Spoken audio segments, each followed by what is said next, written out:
Good morning भाई लोग। Expect करता हूँ कि आप सब बढ़िया होंगे। तो आज की इस वीडियो में हम बात करने वाले हैं कि जो हमारा रीट लेवल 1 का स्क्रूटनी फॉर्म है, स्क्रूटनी फॉर्म भरने से पहले हमको 7-8 डॉक्यूमेंट जो है ऑफलाइन तौर पर रेडी करवाने हैं। तो कौन-कौन से डॉक्यूमेंट है और उनको कैसे फिल करना है, कैसे रेडी करवाना है, वो सारी डिटेल्स हम है ना इस वीडियो में डिस्कस करने वाले हैं। ठीक है। और सेकंड चीज़, इन डॉक्यूमेंट के अलावा आपको एक अटेस्टेशन फॉर्म भी भरना है। अब क्योंकि अटेस्टेशन फॉर्म में ना बहुत सारे डिटेल्स होती है, इसलिए मैंने एक अलग से वीडियो अटेस्टेशन फॉर्म का बना दिया है कल ही। और उसका लिंक मैं कमेंट बॉक्स में पिन कर दूंगा, तो उधर से आप उस वीडियो को देख लेना और अच्छे से बनना बिना किसी गलती के। ठीक है। और उसमें मेरे को दो चीज़ और बतानी है, आप उस चीज़ का और ध्यान रखना, तो लास्ट में अपन उसको डिस्कस करेंगे अटेस्टेशन फॉर्म का। ठीक है। और ये डॉक्यूमेंट कहाँ से मिलेंगे आपको, ये जो 7-8 डॉक्यूमेंट बनाना है, तो इसको आप आरएसएसबी की साइट से भी डाउनलोड कर सकते हो, उन्होंने दे रखा है परफॉर्मा। और मैं इस डॉक्यूमेंट का लिंक जो है अपने डिस्क्रिप्शन में और कमेंट बॉक्स में भी डाल दूंगा, तो आप उधर से भी इसको डाउनलोड करके और अपने डॉक्यूमेंट बनवा सकते हो। ठीक है। और स्क्रूटी भरने की लास्ट डेट भाई 2 तारीख है, इसलिए इन डॉक्यूमेंट को बना लेना जितना जल्दी हो सके आप, क्योंकि ऑफलाइन बनाना है तो कभी टीचर साइन करने को नहीं मिलता, कभी कोई नहीं मिलता, कभी क्या दिक्कत हो जाती है, तो इसलिए इन डॉक्यूमेंट को जल्दी बना लेना। 2 तारीख बाद फिर क्या होगा, आपका स्क्रूटनी की डेट बंद हो जाएगी। उसके बाद वैसे भी आपको मतलब ऐसा नहीं है कि स्क्रूटनी नहीं भरोगे तो भाई भर्ती से निकाल दिया जाएगा। जो स्क्रूटनी ऑनलाइन नहीं भरता फिर उसको ऑफलाइन भरना पड़ता है, लेकिन फिर ऑफलाइन में पोस्टल स्टाम्प वगैरह सब लगाना पड़ता है, तो उसमें 10 नाटक होते हैं, इसलिए ये ऑनलाइन ही वाला भरना आप, है ना। तो चलिए स्टार्ट करते हैं आज का वीडियो। उससे भी देखते कौन कौन से डॉक्यूमेंट बनाने हैं। लेकिन उससे पहले भाई लोग, आप है ना सब जने वीडियोस तो देखते हो लेकिन चैनल को सब्सक्राइब नहीं करते हो। अपने चैनल का जितना भी क्राउड है वो सब वीडियो देख के चले जाता है, लेकिन चैनल को सब्सक्राइब नहीं करता। क्या रीज़न है भाई, व्हाट्स द रीज़न? चैनल को सब्सक्राइब कर लो यार। चलिए स्टार्ट करते हैं सबसे पहले चरित्र प्रमाण पत्र से। ठीक है। तो चरित्र प्रमाण पत्र ये वाला फॉर्मेट दे रखा है। एक आता है फोटो वाला फॉर्मेट। मेरा जब जूनियर अकाउंटेंट में सिलेक्शन हुआ था तो मैं तो फोटो वाला बनवा के गया था, और स्टाफ ने भी बोला था कि हाँ भाई ये आपने बहुत बढ़िया बनाया है, क्योंकि इन इन लोगों ने ऐसा फॉर्मेट दे रखा है, इस पर अपनी फोटो नहीं होती है। एक आता है फोटो वाला, तो उसमें क्या अपनी फोटो भी लग जाती है, तो वो ज़्यादा बेटर रहता है। लेकिन अब बोर्ड ने ये दिया तो ठीक है, ये वाला बनवा लेते हैं, क्या कर सकते हैं, है ना। तो ये जो चरित्र प्रमाण पत्र है, ये कितने बनाने हैं आपको, तो ये भाई आपको 2 बनाना है। कितने इसका प्रिंट निकलवाओगे आप, 2 बनवाओगे। ठीक है। और एक अलग से बनवाना है, उसकी मैं बताता हूँ, आप पहले इसका बताता हूँ। तो चरित्र प्रमाण पत्र की 2 कॉपी निकलवा लोगे आप, मतलब 2 प्रिंट निकलवा लोगे। इधर आपका नाम आ जाएगा, जो भी आपका नाम है, और इधर आपके फादर नेम आ जाएगा, है ना। इधर आपका एड्रेस आ जाएगा, और इधर इधर आप नहीं फील करोगे। इधर आप जिस गजेटेड ऑफिसर के पास जाओगे ना, जैसे कि कोई लेक्चरर हो गया, कोई डॉक्टर हो गया, या बीडीओ हो गया, कोई भी होगा, गजेटेड ऑफिसर होना चाहिए। वो इधर लिखेगा कि मैं इस पर्सन को, मान लो आपको 7 ईयर से जानता हो तो 7 और वर्ष पे टिक कर देगा, या फिर जितने महीनों से जानता है, मान लो 8 महीने से जानता है, तो वहाँ पे टिक कर देगा, और फिर इसको ऐसे भर देगा, फिर उसके साइन इधर कर देगा वो, और डेट जो भी है वो डाल देगा। मान लो आज आज करवा रहे हो तो आज की डेट डलवा देना। प्लस एक चीज़ और है इसमें, कि इधर इस ये जो जगह है ना, इधर इधर मोहर जरूर लगाना। अगर सील नहीं लगाता तो फिर इनकम्प्लीट है, इसका कोई वैल्यू नहीं है, इसलिए ध्यान से मोहर जरूर लगाना। जिस भी डॉक्यूमेंट में अपने सील लगानी है तो ध्यान से देखना। साइन की कोई वैल्यू नहीं है भाई, सील सील लगी हुई होनी चाहिए। ठीक है। तो ये इसकी आपको कितनी कॉपी निकालनी है, 2 कॉपी निकालनी है, और 2 में अलग अलग गजेटेड ऑफिसर से साइन करवाना है। ठीक है।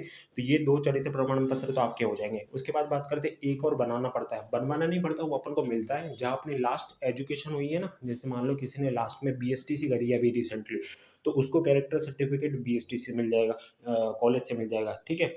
लेकिन मान लो किसी ने पहले बीएसटीसी कर ली थी और अब कॉलेज कर रहा है, मतलब ग्रेजुएशन कर रहा है, तो उसको लास्ट का से मिला होगा ग्रेजुएशन, जहाँ से उसने करी है वहाँ वहाँ वाला लगेगा वो, क्या बोलते हैं, कैरेक्टर सर्टिफिकेट, है ना, वहाँ वाला लगेगा। अब ऐसा मान लो कि किसी ने ना पहले बीएसटीसी कर ली थी, लेकिन उसके बाद ग्रेजुएशन करी, तो ग्रेजुएशन प्राइवेट करी है, मतलब घर से बैठकर करी है, केवल है ना एग्जाम देने जाता था। तो क्योंकि प्राइवेट करी है तो फिर वहाँ से तो कैरेक्टर सर्टिफिकेट मिलेगा नहीं, तो कौन सा चलेगा, तो भाई बीएसटीसी का जो कॉलेज से मिला ना वो वाला चल जाएगा, कोई दिक्कत वाली बात नहीं है। जैसे मेरा जूनियर अकाउंटेंट में सिलेक्शन हुआ था ना, जब डीवी के लिए गया था मैं, तो मैंने ग्रेजुएशन करी थी प्राइवेट। तो फिर मैंने ना 12th वाला दिया था कैरेक्टर सर्टिफिकेट, और वो चल गया, तो कोई दिक्कत नहीं आती है। ठीक है। अपना तो लास्ट जहाँ से अपन को मिला ना वो वाला चाहिए। तो ये डाउट आपका क्लियर हो गया होगा। ठीक है। तो ये हो गया अपना चरित्र प्रमाण पत्र, और ये सबको बनाना है, चाहे आप मैरिड हो, अनमैरिड हो, या विधवा हो, कोई भी हो, सबको बनवाना है। ठीक है। उसके बाद दूसरा हमारा इंपॉर्टेंट डॉक्यूमेंट है, जो कि आपको 50 रुपये के नोट स्टाम्प पर बनाना है। 50 रुपये का नोट स्टाम्प मतलब है ना, ऐसा स्टाम्प होता है, मान लो ये सिंगल पेज है, इधर 50 की नोट बनी हुई होती है और मतलब ऐसे होता है ना? तो वो वाला बनाना अपन को स्टाम्प। और स्टाम्प कहाँ मिलेगा? तो स्टाम्प सेलर वेंडर्स होते हैं बहुत सारे, और बहुत सारे ई मित्र वाले भी स्टाम्प्स वगैरह को बेचते हैं, तो उनसे पूछ लेना। प्लस वो स्टाम्प बनवाने के बाद उस पे नोटरी करेगा, कौन करेगा? वकील करेगा। नोटरी करने के बाद वो 2 सील लगाता है, एक तो लगाता है नोटरी की और एक सील लगाता है अटेस्टेड की। फिर अटेस्टेड की सील लगाने के बाद वो उस पे साइन कर देता है। तो ये चीज़ें ध्यान रखना, ध्यान से करवाना। वैसे तो वो कर ही देगा, लेकिन एक बार चेक करना आपका फ़र्ज़ है, ठीक है? तो ये फॉर्मेट है, ये वाला फॉर्मेट आपको उस पे पेस्ट कराना है। किस पे? जो 50 रुपये वाला स्टाम्प होगा उस पे सीधा कॉपी करके पेस्ट करवा लेना है। क्या-क्या इसमें लिखना है? तो भाई इसमें कुछ नहीं लिखना है, इसमें इधर आपका नाम लिख दोगे, फिर उधर इसका आपका फादर्स नेम आ जाएगा, आपका रोल नंबर आ जाएगा, आपका एप्लीकेशन नंबर आ जाएगा, और इधर आपकी भर्ती का नाम आ जाएगा कि जो भी है ना अपने सामान्य भर्ती परीक्षा, टेट लेवल 1 सामान्य भर्ती परीक्षा, वो आ जाएगा इधर, ठीक है? तो वो लिख देना। एक भाई बोल रहा था कि भाई एडिट करके दे दो, तो इसमें एडिट करने जैसा कुछ भी नहीं है भाई। जब आप प्रिंट निकलवाओगे ना इसका, तो इधर तो आप खुद का नाम लिखवाओगे, टाइप करवाना, मतलब खुद पेन से मत लिखना, इसको टाइप करवाना। इधर आपका नाम, इधर फादर नेम, फिर इधर से इसको कट करवा देना और बस भर्ती का नाम लिखवाना है। इसमें एडिट क्या करना है? एडिट तो वही कर देगा ये मित्र वाला, बस 2 मिनट का काम है। तो फिर पूरा-पूरा ऐसा छेड़ना नहीं है इसको, पूरा का पूरा आपको ऐसा का ऐसा कॉपी करवा लेना है, ठीक है? उसके बाद एंड में इधर आपके साइन हो जाएँगे, आपका नाम आ जाएगा, ठीक है? फिर मोबाइल नंबर वगैरह जो भी है, डेट, स्थान, पता, ये सब आ जाएगा। उसके बाद ये जब बन जाएगा, जब प्रिंट निकल देगा, उसके बाद आपको उसके वो वकील के पास ले जाना है, तो उस पर नोटरी की सील लगा देगा, एक अटेस्टेड की लगा देगा, फिर उस पे साइन कर लेगा और एक बार चेक कर लेना आप, है ना? तो एक तो अपन को स्टाम्प पे कौन-सा बनाना है? ये वाला स्टैम्प पे बनाना है, और इसमें लिखा हुआ होता है कि भाई जो भी सारे डॉक्यूमेंट आपके वैध है, कोई भी जाली नहीं बना हुआ है। तो ये वो वाला है, डॉक्यूमेंट वाला है, ठीक है? आपके सब एकदम एग्ज़ैक्ट डॉक्यूमेंट है। तो ये वाला हो गया। चलिए अब बात करते हैं दूसरे डॉक्यूमेंट की। दूसरा है अपना संतान संबंधी घोषणा पत्र। ये सामान्य कागज़। सामान्य कागज़ का मतलब क्या होता है? कुछ नहीं भाई, ये जो जो भी आपको दिख रहा है ना, इसको सीधा का सीधा प्रिंट करवा देना, ये हो गया सामान्य कागज़। और ये सबको बनाना है, चाहे मैरिड हो, अनमैरिड हो या कुछ भी हो, सभी को बनवाना है। तो मान लेते हैं अपन, जैसे मैं अनमैरिड है कोई, तो क्या लिखेगा इधर? कुछ नहीं, खुद का नाम लिख देगा, फादर नेम लिख देगा, रोल नंबर लिख देगा, इधर भर्ती का नाम। अच्छा हाँ, इसमें है ना टाइप करवाने की कोई ज़रूरत नहीं है आपको, आपको पेन से लिखना है। ये सब चीज़ें किससे लिखनी है? प्रिंट निकलवा लेना ऐसा वैसा और पेन से लिखनी है इसको, ठीक है? अभी कुछ लोग ऐसे सोच रहे हो कि टाइप करवाना पड़ेगा वरना हमको निकाल देंगे, तो भाई ऐसा कुछ नहीं होता है। अभी कल ही मैंने मेरे फ्रेंड से बात करी है, वो उसका भी रिसेंटली एलडीसी में सिलेक्शन हुआ है, कभी ऑलमोस्ट उसको 1 साल हुआ होगा, और उसको भी ऐसे ही भरवाना था। ये सारी चीज़ें अभी स्टार्ट हुई है। जब मेरा डीवी हुआ था जूनियर अकाउंटेंट के टाइम, तो हमारे ये सब चीज़ें नहीं थी, ये अभी आई है, ठीक है? तो मैंने उससे भी डिस्कस कर लिया कि भाई कोई दिक्कत तो नहीं है ना पेन से भरेंगे? तो बोले नहीं, नहीं कोई दिक्कत नहीं है, हमारे सब पेन से ही भर के गया था और चलता है पेन से। तो आप ऐसे सोचो कि टाइप ही कराना पड़ेगा, तो ऐसा कुछ नहीं है, पेन से भरना, इधर सिंपल प्रिंट निकलवा के पेन से भर दोगे, है ना? खुद का रोल नंबर वगैरह बेसिक डिटेल्स है, और इधर भर्ती का नाम डाल देना ऊपर पेन से, ठीक है? उसके बाद आप अनमैरिड हो तो बच्चों की संख्या 0 लिख दोगे, इधर नम में क्या लिखोगे? एन ए लिख दोगे, है ना? या फिर नील लिख देना, ठीक है? NIL नील लिख देना, कुछ भी लिख देना। और उसके बाद इधर भी ये अपने इधर इस साइड यहाँ भी बच्चों की संख्या कितनी लिख दोगे? 0 लिख दोगे और इधर NA लिख दोगे, ठीक है? देन आपके इधर हस्ताक्षर हो जाएँगे, जो भी है आपका हस्ताक्षर, और इधर आपका नाम नहीं आएगा। 1 सेकंड मैं बताता हूँ। ये कॉलम दिख रहे हो? इधर आपका नाम नहीं आएगा, आपके हस्ताक्षर कहाँ होंगे? आपके साइन इधर हो जाएँगे, ठीक है? इधर किसका नाम आएगा? इधर आपको सील लगवानी है गज़ेटेड ऑफ़िसर की, और साइन वो इधर कर देगा, प्लस वो अपना नाम इधर लिखेगा और अपना पद जो भी है, वो लेक्चरर है या डॉक्टर है, जो भी है वो इधर पद लिखेगा, ठीक है? इधर आपको या अपना नाम नहीं लिखना, ध्यान रखना इस बात का। आपको तो केवल इधर साइन कर लेने हैं।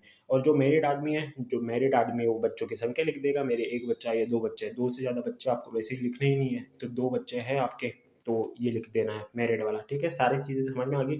बस ये इधर नाम का ध्यान रखना, नाम आपका नहीं आएगा, नाम आएगा जो भी व्यक्ति उस पे साइन कर रहा है, यानी गजेटेड ऑफिसर, ठीक है? तो ये वाला डॉक्यूमेंट भी हमारा हो गया। और सामान्य पेज पे बनाना मतलब केवल प्रिंट करवा देना और उस पे पेन से लिख देना।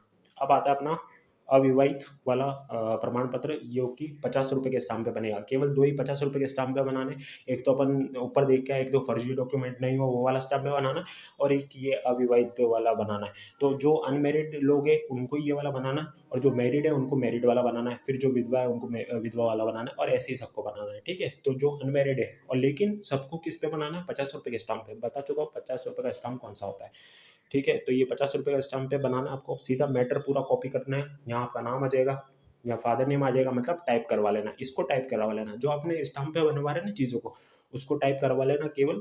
और बाकी तो अपने पेन से लिख सकते हैं, कोई दिक्कत वाली बात नहीं। और अगर आप इसमें भी पेन से लिख देते हो तो कोई भी आपको डॉक्यूमेंट डीवी से बाहर नहीं करेगा भाई, ऐसा कुछ रूल नहीं होता, ठीक है। पेन से भी लिख सकते हो, कोई दिक्कत नहीं है, लेकिन टाइप कर लेते हैं तो क्या है, उससे सही रहेगा। क्योंकि कुछ कुछ स्टाफ ऐसा होता है जो फालतू की मतलब परेशान करते हैं बच्चों को, एंड में भगाते हैं, अरे पेन से क्यों लिखा है, जाके वो लेके आओ। तो वो जो सामान्य पेज पे लिखा है ना, तो उसमें तो कोई दिक्कत नहीं आएगी। इसमें कभी कभार पेन से लिखते हैं तो उसमें वो बोलते हैं कि भाई पेन से क्यों लिखा है, तो वैसे तो चल जाता है, लेकिन फिर भी आप क्या करना, इसको टाइप करवा देना। आपका इधर नेम टाइप हो जाएगा, इधर फादर नेम टाइप हो जाएगा, इधर निवासी, जिस भी जहाँ से भी आपका निवास स्थान है, इधर अपनी भर्ती का नाम आ जाएगा, है ना। बस अब इसको सीधा का सीधा प्रिंट करवा लेना, कुछ भी आपको इसमें कुछ भी छेड़छाड़ नहीं करनी है, ठीक है। उसके बाद बात करते हैं, इधर आपका नाम आ जाएगा, नाम आएगा, ठीक है, सिग्नेचर नहीं होंगे, नाम आएगा, है ना। उधर इधर आपका जिस भी सिटी से बिलोंग करते हो आप, इधर स्थान आ जाएगा, देन डेट आ जाएगी आज की। उसके बाद अगर आप बात करें, ये साक्षी लिखा हुआ है, तो इधर दो व्यक्तियों के साइन होंगे। किन के साइन होंगे, जो भी आपके पड़ोसी है ना, जो भी आपके पड़ोसी है, जो भी आपके नेबर है, उनके साइन हो जाएंगे, दो जनों के इधर साइन करवा लेना, उनका नाम लिखवा देना, और जो भी पता है वो लिखवा देना, दो जनों का, ठीक है। अब घर वालों का मत लिखवाना, जो पड़ोसी है उनका लिखवाना, ठीक है। तो ये भी किस पे होगा, 50 रुपये के स्टाम्प पे। मैंने बता दिया, दो स्टाम्प बनाना है, एक तो 50 रुपये वाला, ये वाला बनाना है, 50 रुपये के स्टाम्प पे बनाना है। कौन कौन सा, एक तो अविवाहित वाला, अनमेरिड लोगों को ही बनाना है केवल, और फिर आप विवाहित वाला आप डिस्कस करने वाले, और एक वो जो था डॉक्यूमेंट वाला, कि हमारे सारे डॉक्यूमेंट ओरिजिनल है, कोई भी जाली नहीं है, वो तो सभी को बनाना 50 रुपये के स्टाम्प पर। तो दो अपन को स्टाम्प पे बनाने, ठीक है। उसके बाद बात करते हैं अपन, अब ये विवाहित लोगों के लिए कुछ भी नहीं है, बस इसमें विवाहित लिखा है, बाकी वही वाला मैटर है अपना। इधर नाम आ जाएगा, इधर उनके फादर नेम आ जाएगा, निवास जो भी है वो आ जाएगा, और इधर भर्ती का नाम आ जाएगा। सारी चीज़ें टाइप करवा लेना इसमें स्टाम्प वाले में, और इधर वो डेट लिख देगा, जो भी उसके मैरिज सर्टिफिकेट में डेट लिखी हुई है कि भाई मेरा इस तारीख को विवाह हुआ था, ठीक है। तो बस ये चीज़ें आ जाएगी। और उसके बाद इधर उसका नाम आ जाएगा, जो भी पर्टिकुलर व्यक्ति है जो बनवा रहा है, इधर उसका नाम आ जाएगा। फिर स्थान, दिनांक, और इधर अभ्यर्थी के पिता, उसके ससुर जो है, और इधर अभ्यर्थी की पत्नी या फिर पति जो भी है, अगर फीमेल बनवा रही है तो वो अपने पति का नाम लिख देगी, और उससे मतलब उसके हस्ताक्षर वगैरह करा लेगी, और अगर हस्बैंड बना रहा है तो वो अपनी वाइफ के हस्ताक्षर वगैरह करा लेगा। अब कल एक भाई का कमेंट आया था कि भाई इधर तो कुछ लिख ही नहीं रखा, तो इधर किसके साइन कराने।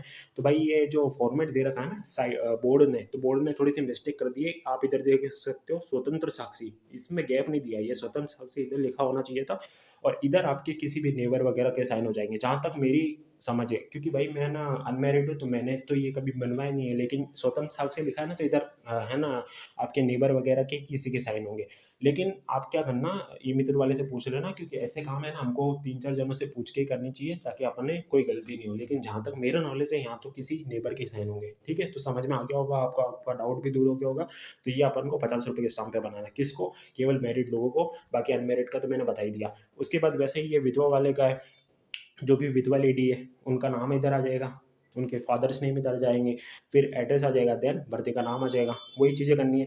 अब इनको इधर क्या लिखना है कि मेरा विवाह इस तिथि से हुआ था, और जो भी पर्टिकुलर आपके हस्बैंड का नाम आ जाएगा इधर, उनके साथ हुआ था, और फिर उनके डेथ सर्टिफिकेट से डेट डाल देना इधर कि उनका देहांत जो है इस दिनांक को हो गया है, और फिर वही है, बस आपका नाम आ जाएगा इधर, और स्थान आ जाएगा, दिनांक आ जाएगी, और साक्षी दो आपके पड़ोसी की साइन करवा देना, बस ये बन गया। लेकिन किस पे बनाना है, 50 रुपये के स्टाम्प पे बनाना है। ऊपर लिखा हुआ ही है वैसे तो, जो जो 50 रुपये के स्टाम्प पे बनाना है वो स्टाम्प पे बनाना है, केवल दो ही निकलेंगे आपके स्टाम्प पे बनाने वाले। और बाकी को तो सामान्य कागज पर बनाना है, यानी डायरेक्ट सीधा प्रिंट निकालो और उसको पेन से फिल कर दो, बस ये बन गया अपना, ठीक है। एक दिन का काम है ये सब। उसके बाद बात करें परित्यक्त अभ्यर्थी जो भी है उनको बनाना है, इसमें भी कुछ नहीं है, सेम डिटेल्स है, आपका नाम आ जाएगा, आपका फादर नेम, जो भी आपका एड्रेस है, और भर्ती का नाम आ जाएगा। उसके बाद कुछ एडिट तो करना नहीं है, देन वही आपका नाम एंड में आ जाएगा, और इधर आपका नाम आ जाएगा, है ना, और स्थान दिनांक जो भी है, और इधर आपके दो पड़ोसी के साइन हो जाएंगे, ठीक है। उसके बाद ये विवाह प्रमाण पत्र है, जिनका विवाह 2006 से पहले हुआ है तो उनको ये बनाना है, ठीक है। ये उनको ही बनाना है जिनका विवाह 2006 से पहले हुआ है, और 50 रुपये के स्टाम्प पे बनाना है। तो ये आप फॉर्मेट देख लेना, मैं डाल दूंगा पीडीएफ सबकी, तो आप उधर से डाउनलोड कर लेना और इसको बनवा लेना। और इसमें भी कुछ नहीं करना, एंड में आपके साइन हो जाएंगे, और आपकी जो भी है डिटेल्स इसमें फिल हो जाएगी। कुछ एक्स्ट्रा तो है नहीं।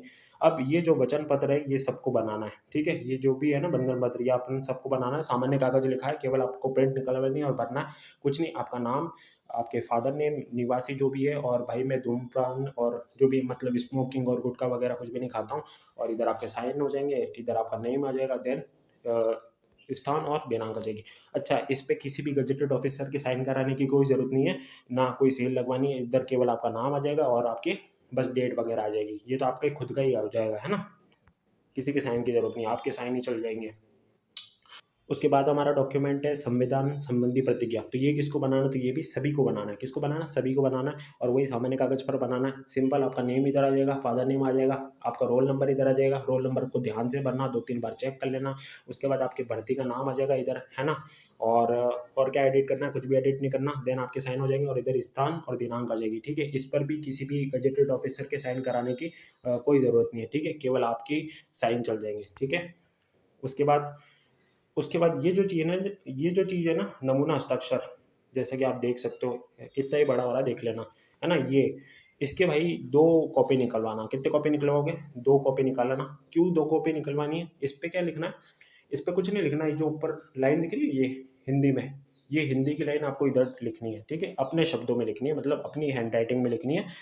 और ये इधर मत बनने लग जाना, मैं या जो भी आपका नाम है इधर मत बनने लग जाना, ये बिल्कुल गलत तरीका है, वो भी मना कर देंगे, वो भी रिजेक्ट कर देंगे, ठीक है?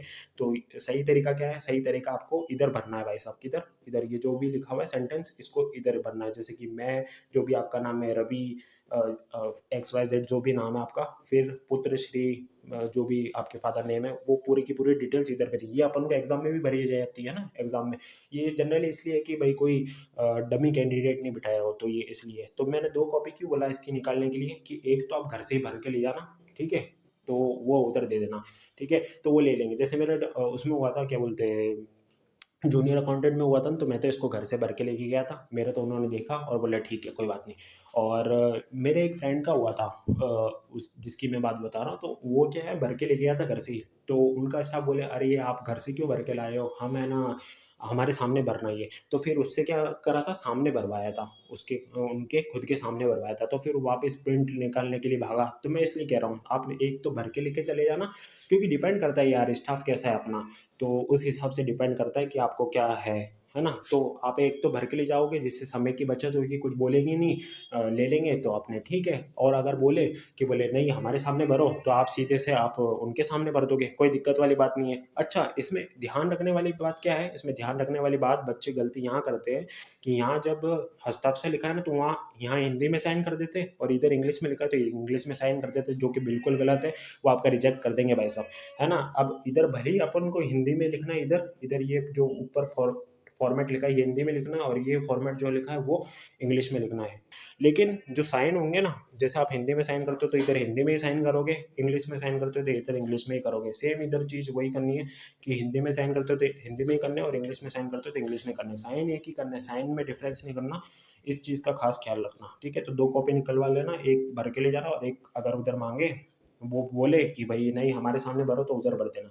अब ये है गैर अनुसूचित क्षेत्र और अनुसूचित क्षेत्र, ये किसको निकलवाना है? तो ये भी आपको सभी को निकलवाना है। अब मैटर नहीं करता आप टीएसपी क्षेत्र में बिलोंग करते हो कि नहीं करते हो, सभी को निकलवाना ही है, ठीक है? तो इसमें भी कुछ नहीं करना, सामान्य कागज पे निकलवाना है इसको। आपका नाम आ जाएगा, आपके फादर का नेम आ जाएगा, रोल नंबर आ जाएगा, भर्ती का नाम आ जाएगा, और इधर आप लिख देना कि भाई मोस्टली लोग इधर क्या होंगे, नॉन टीएसपी से सिलेक्टेड होंगे, तो क्या लिखेंगे कि भाई मेरा सिलेक्शन गैर अनुसूचित क्षेत्र से हुआ, और मेरे को पोस्टिंग भी कहाँ चाहिए, गैर अनुसूचित क्षेत्र से चाहिए। और जो टीएसपी क्षेत्र से बिलोंग करता है वो इधर लिख देगा कि मैं अनुसूचित क्षेत्र से बिलोंग करता हूँ और अनुसूचित क्षेत्र में नौकरी चाहिए, ठीक है? लेकिन अगर अनुसूचित क्षेत्र से बिलोंग करता है तो उसके पास फिर सर्टिफिकेट भी होना चाहिए, यानी टीएसपी भी होना चाहिए, तभी आप भर सकते हो, ठीक है? तो चलिए, और उसके बाद कुछ नहीं, इधर डेट आ, उसके बाद डेट आ जाएगी और आपके हस्ताक्षर हो जाएंगे, देन आपका नाम आ जाएगा, पता और मोबाइल नंबर आ जाएगा। इस पे भी किसी गजेटेड ऑफिसर के साइन नहीं करवाने, ठीक है? उसके बाद ये है परित्यक्त्या, विधवा परित्यक्त्या, अभ्यर्थी द्वारा पुनर्विवाह नहीं किया गया, उसके लिए है ये।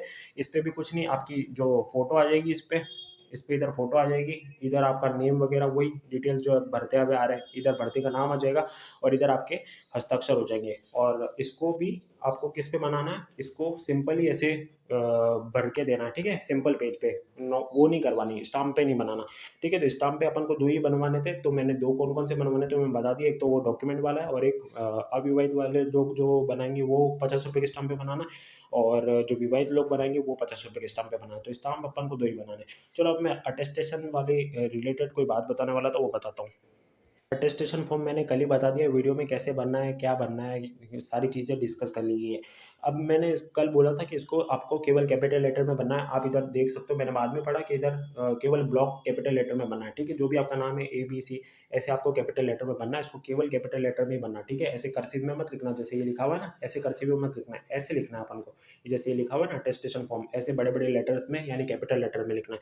दूसरी चीज़ ये कि इसका जो सेकंड पेज है, सेकंड पेज में मैंने बताया था जब आप इधर 10वीं 12वीं डालोगे तो एंट्रिंग डेट का लफड़ा है ना, तो एंट्रिंग डेट में मैंने बता दिया था। 10वीं 12वीं में तो क्या डाल दोगे, 1 जुलाई डाल दोगे, जो भी आपका है, 15 में एडमिशन हुआ है, 16 में एडमिशन हुआ है, 17 में, जो भी आपके अकॉर्डिंग डाल दोगे एंट्रिंग में। और लिविंग में क्या डालोगे, तो रिजल्ट आया वो डालोगे, ठीक है। 10th 12th में तो ये कर दोगे। लेकिन जब अपन बात करते हैं बीएसटीसी की, तो बीएसटीसी में जिस दिन आपका अलॉटमेंट वगैरह सारा प्रोसेस कंप्लीट हो जाता है, कॉलेज आपका अलॉट हो जाता है, तो उसके बाद में है ना हम कॉलेज में जाते हैं तो हमको एडमिशन स्लिप देते हैं। उस एडमिशन स्लिप में एडमिटेड डेट लिखी होती है, वो डेट आपको इधर लिखनी है, ठीक है। और फिर इधर डीएलएड लिख दोगे, डीएलएड या बीएसटीसी लिख दोगे, एक ही बात है। तो वो एडमिटेड डेट इधर लिखनी है, उसके बाद आपका सेकंड ईयर का जो रिजल्ट आया होगा वो डेट इधर लिखनी है। तो ये इस चीज़ को ध्यान रखना। फिर अगर आपने ग्रेजुएशन कर रखी होगी तो ग्रेजुएशन का जब आप फॉर्म भरते हो ना, एग्जाम फॉर्म भरते हो, वो डेट इधर लिख दोगे। और फिर जब आपका थर्ड ईयर का रिजल्ट आया होगा वो डेट इधर लिख दोगे, ठीक है। तो ये सारी चीज़ें मैंने आपको बता दी, सारे डॉक्यूमेंट प्रिपेयर कर लेना। और उसके बाद अपन बात करेंगे कि स्क्रूटनी फॉर्म भरने से पहले और क्या क्या डॉक्यूमेंट चाहिए, ओरिजिनल कॉपी, कौन कौन से डॉक्यूमेंट अपलोड करने हैं। देन उसके बाद नेक्स्ट वीडियो में बात करेंगे स्क्रूटनी फॉर्म कैसे भरना है और क्या क्या डिटेल्स होती है, ये सब चीज़ें। लेकिन भाई चैनल को सब्सक्राइब कर लेना। चैनल को आप सब्सक्राइब नहीं करते, बहुत सारे जने वीडियोस को देखते लेकिन चैनल को सब्सक्राइब नहीं करते, इसलिए मेरी हम्बल रिक्वेस्ट है कि चैनल को सब्सक्राइब कर लीजिए, ठीक है। तो मिलते हैं नेक्स्ट वीडियो में नए टॉपिक के साथ, तब तक के लिए बाय एंड टेक केयर।